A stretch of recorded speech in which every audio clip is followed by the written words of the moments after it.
Selanjutnya materi yang ketujuh, yaitu mengenai hubungan hukum internasional dengan hukum nasional. Hukum internasional dengan hukum nasional sebenarnya saling berkaitan satu sama lainnya. Ada yang berpandangan bahwa hubungan antara kedua sistem hukum ini sangat berkaitan dan ada yang berpandangan bahwa kedua sistem hukum ini berbeda secara keseluruhan. J.G. Starke berpandangan bahwa terdapat dua teori dalam mengenai hubungan hukum nasional dengan hukum internasional, yaitu teori dualisme dan teori monisme. Teori dualisme didukung oleh Triple dan Anzilotti. Ia menyebutkan bahwa dualisme ini sebagai teori kehendak yang merupakan bahwa hal yang wajar bila menganggap hukum internasional merupakan sistem hukum yang terpisah dengan sistem hukum nasional.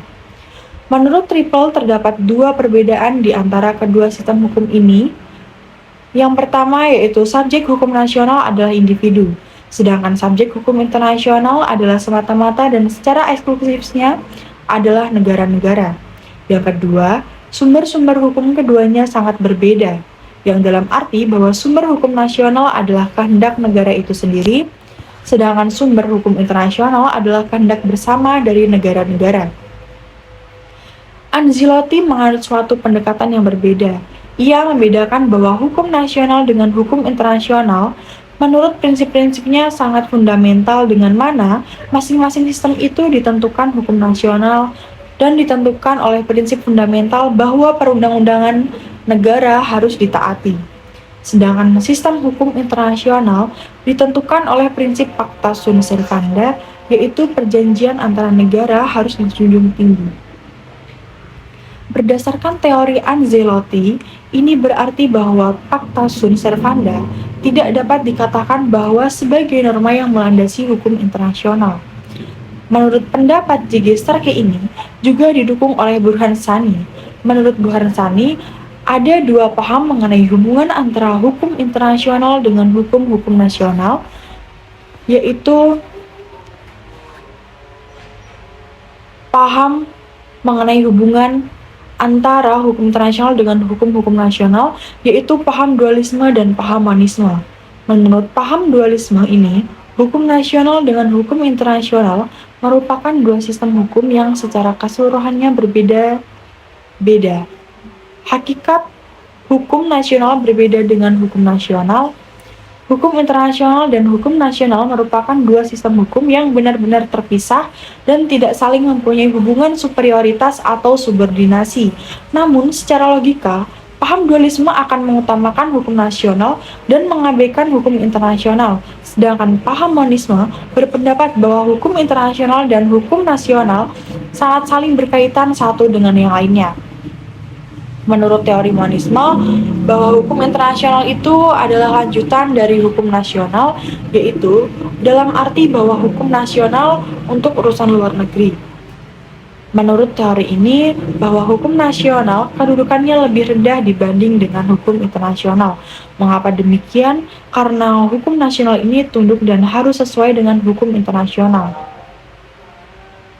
Menurut pendapat Mokhtar Kusumadja, ia berpendapat bahwa terdapat dua teori mengenai hubungan antara hukum internasional dengan hukum nasional, yaitu yang pertama, terdapat teori voluntarisme yang mendasarkan bahwa berlakunya hukum internasional ini bukan persoalan ada atau tidaknya hukum internasional ini pada kemauan negara, dan yang kedua, ada teori objektivis yang menyatakan bahwa hukum internasional itu ada dan berlaku terlepas dari kemauan negara. Teori voluntaris dan objektivis pada dasarnya sama dengan paham dualisme dan monisme. Alasan yang diajukan oleh paham dualisme didasarkan pada alasan formal maupun alasan yang didasarkan kenyataan. Di antara alasan yang terpenting dikemukakan sebagai berikut, yaitu yang pertama, kedua perangkat hukum tersebut yakni hukum nasional dan hukum internasional sudah mempunyai sumber yang berlainan. Hukum nasional bersumber pada kemauan negara, sedangkan hukum internasional bersumber pada kemauan bersama masyarakat negara. Yang kedua, perangkat hukum memiliki subjek hukum yang berbeda. Subjek hukum nasional adalah orang perorangan baik dalam apa yang dikatakan hukum perdata maupun hukum pidana, sedangkan subjek hukum nasional adalah negara. Yang ketiga, sebagai tata hukum. Hukum nasional dan hukum internasional menampakkan pula perbedaan dalam strukturnya. Lembaga yang diperlukan untuk melaksanakan hukum dalam kenyataan seperti mahkamah dan organ eksekutif hanya ada dalam bentuk yang sempurna dalam lingkungan nasional. Alasan lain yang dikemukakan sebagai argumentasi yang didasarkan atas kenyataan adalah bahwa daya laku atau keabsahan kaidah hukum nasional tidak terpengaruh oleh kenyataan bahwa kaidah hukum nasional itu bertentangan dengan kaidah hukum internasional.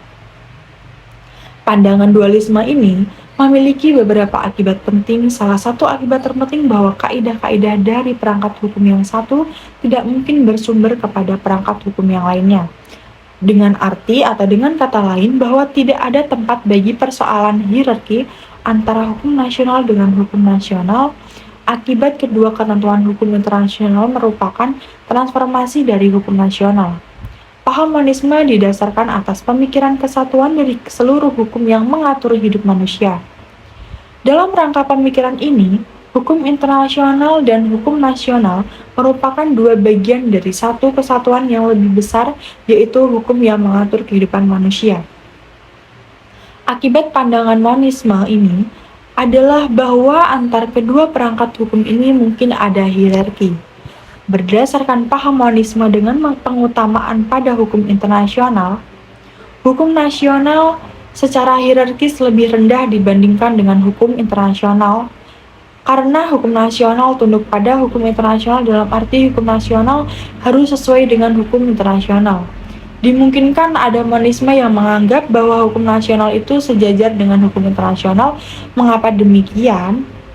Karena hubungan antara keduanya ini saling melengkapi. Hal ini dapat tercermin dalam Statuta Roma atau Konvensi tentang Terorisme Bonn, bahwa hukum internasional ini tidak mewajibkan suatu negara harus menganut paham dualisme atau monisme. Dalam suatu praktek pilihan, pengutamaan pada hukum nasional atau hukum internasional ditentukan oleh preferensi etnis atau preferensi politis. Bagi pandangan yang mempunyai sikap politis nasionalis, akan mengutamakan hukum nasional. Sebaliknya juga bagi pandangan yang simpatik pada internasionalisme, akan mengutamakan hukum internasional berdasarkan pentingnya hubungan lintas negara. Maka sangat diperlukan bahwa hukum yang diharap bisa menyelesaikan segala masalah yang timbul dari hubungan antar negara tersebut. Hukum internasional mempunyai beberapa segi penting seperti prinsip kesepakatan bersama atau principle of mutual consent, prinsip timbal balik atau principle of reciprocity, prinsip komunikasi bebas atau principle of free communication, prinsip tidak diganggu gugat atau principle of inviolability, dan prinsip layak dan umum atau principle of reasonability and normal. Kemudian prinsip exterritorial atau principle of exterritoriality, dan prinsip-prinsip lain yang penting bagi hubungan diplomatik antar negara. Maka, hukum internasional memberikan implikasi hukum bagi para pelanggarnya. Dari pengertian di atas, dapat kita simpulkan bahwa unsur-unsur terpenting dari hukum internasional itu, yang pertama terdapat objek dari hukum internasional ialah badan hukum internasional, yaitu negara dan organisasi internasional. Yang kedua, terdapat hubungan yang terjalin antara badan hukum internasional merupakan hubungan internasional dalam artian bahwa bukan dalam skup wilayah tertentu. Ia merupakan hubungan luar negeri yang melewati batas teritorial atau geografis negara, yang berlainan dengan hukum negara yang hanya mengatur hubungan dalam negeri. Yang ketiga, kaidah hukum internasional merupakan kaidah wajib, seperti layaknya semua kaidah hukum, dan ini yang membedakan antara hukum internasional dengan kaidah internasional yang berlaku di negara tanpa memiliki sifat wajib seperti life service dan adat kebiasaan internasional. Jika hukum nasional adalah hukum yang diterapkan dalam teritorial sesuatu negara, dalam mengatur segala urusan dalam negeri dan juga dalam menghadapi penduduk yang berdomisili di dalamnya, maka hukum internasional ini adalah hukum yang mengatur aspek negara dalam hubungannya dengan negara lain. Hukum internasional ada untuk mengatur segala hubungan internasional demi berlangsungnya kehidupan internasional yang terlepas dari segala bentuk tindakan yang merugikan negara lain. Oleh sebab itu, negara yang melakukan tindakan yang dapat merugikan negara lain atau dalam artian melanggar kesepakatan bersama akan dikenai implikasi hukum. Jadi, artinya bahwa sebuah negara harus dan wajib bertanggung jawab atas segala tindakan yang telah dilakukannya.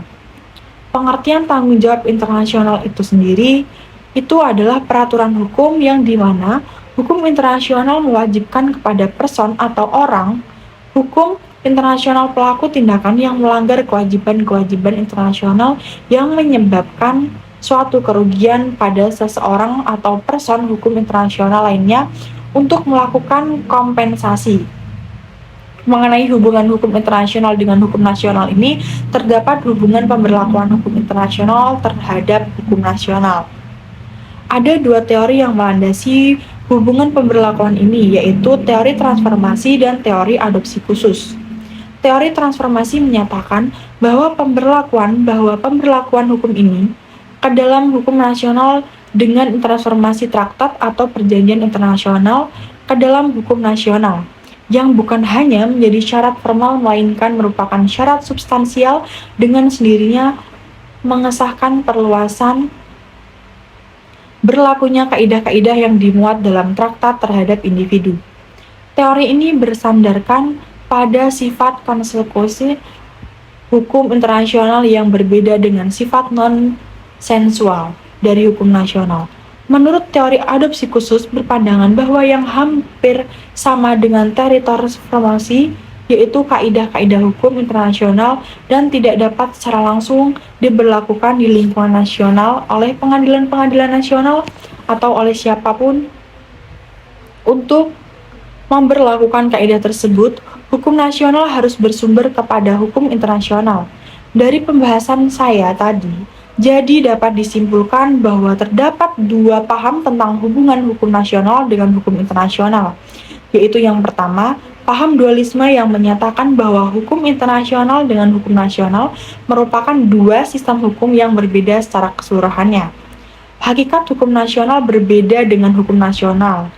Kemudian hukum internasional dan hukum nasional merupakan dua sistem hukum yang benar-benar terpisah, tidak saling mempunyai hubungan superioritas atau subordinasi.